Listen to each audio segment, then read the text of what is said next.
Un autre Tour de Bretagne se courra la semaine prochaine, le Tour de Bretagne féminin, 5 étapes au départ de Sarzeau, arrivée finale à Vitré. Vous l'avez compris, on va parler cyclisme féminin en compagnie de Solène Guillemette et de Nolwenn Daniel. Bonsoir mesdames. Bonsoir. Vous faites partie d'un club féminin, le club féminin de Grandchamp, qui s'appelle la Petite Reine du Loch. Alors présentez-moi un petit peu ce club qui est presque exclusivement féminin. Oui, on a créé ce club en fin 2019 à l'initiative de Samuel Chaperon. Et donc moi j'ai eu l'honneur d'être la première féminine recrutée. Et le bouche à oreille après a très très bien fonctionné. Et là, au bout de 3 ans, nous sommes déjà 27 licenciés. Et, uniquement des femmes? Que des femmes, 27 licenciés féminines. Et nous avons juste quelques garçons, mais dont le coach et les conjoints pour l'encadrement. Alors, c'est un sport compétition, sport loisir, les deux. Comment est-ce que vous pratiquez le vélo ? On pratique les deux parce que certaines filles ne veulent pas faire de compétition. Et puis, il y a un petit noyau qui se lance grâce à Samuel parce qu'il arrive à motiver tout le monde.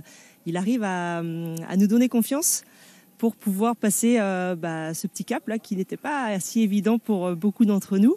Alors, vous faites les sorties, c'est quoi ? C'est une sortie par semaine ? Vous faites combien de kilomètres ? Comment vous pratiquez ?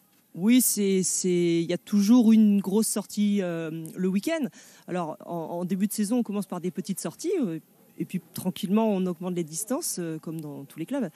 Et puis, il y a aussi les jeudis des PRL, où là, c'est en soirée, donc une petite sortie. Et les premiers jeudis de chaque mois, et elles sont un petit peu plus tournées pour accueillir de nouvelles filles qui voudraient tenter des entraînements en groupe avec nous. Pratiquer entre femmes, entre jeunes filles peut-être, qu'est-ce que ça vous apporte ? C'est surtout de la confiance en fait. Je pense que beaucoup de féminines, notamment toutes les féminines qui sont arrivées au club à Grandchamp, beaucoup roulaient toutes seules, vraiment toutes seules, pas confiance en elles, peur de pas réussir, peur de pas faire assez de kilomètres, peur du peloton. Et là, c'est vrai que le fait d'être entre filles et ça stimule en fait, et puis sortie après sortie, on voit que Samuel nous donne confiance, on voit qu'on est capable en fait de faire 50, 60 et puis finalement 100 et après les brevets de 200 arrivent et on est vraiment, c'est une grande satisfaction de nous dire qu'on est capable de passer les 200 km. Et puis il y a l'aspect sécurité aussi qui joue peut-être pour vous. Ouais, il y a un bel aspect sécurité parce que on a toujours une voiture suiveuse avec nous et ça change pas mal de choses parce que il y a pas mal de filles qui vont pas trop loin de chez elles, les crevaisons, comment je fais pour rentrer si je crève. Il y a aussi cette sécurité pour les doublements avec les voitures. Il y a autre chose, c'est que si je pars sur une grosse sortie, certaines d'entre elles se disent au pire je finis dans la voiture, chose qui n'arrive presque pas. Mais ça rassure beaucoup de filles et je pense qu'en effet, beaucoup d'entre nous ont besoin de cette confiance et de cette bienveillance aussi qu'on retrouve dans ce club avec toute la convivialité. Et puis les discussions qu'on peut avoir sur le vélo sont un petit peu différentes de celles qu'on peut trouver dans un peloton masculin pour avoir beaucoup roulé avec les garçons. Merci. C'est quand même la différence. Merci mesdames. On suivra donc le tour féminin la semaine prochaine, notamment sur les antennes de France 3 avec Bretagne. Avec notre marraine, on précise. Sandra Lévenez, voilà, la Caraysienne.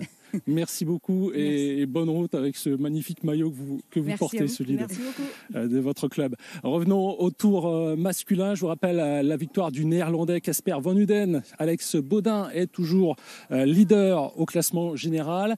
Demain, les coureurs vont rouler entre Ploërmel et Sker dans le Finistère, 193 km. Ce sera l'étape la plus longue du Tour de Bretagne avec quelques routes casse-pattes, comme on dit, dans le centre Finistère. On en parlera bien sûr demain à la même heure. Dans un instant, Parole de citoyen ou l'édition locale iroise si vous habitez dans le Finistère. On se retrouve demain à la même heure, bien entendu. Excellente soirée à tous.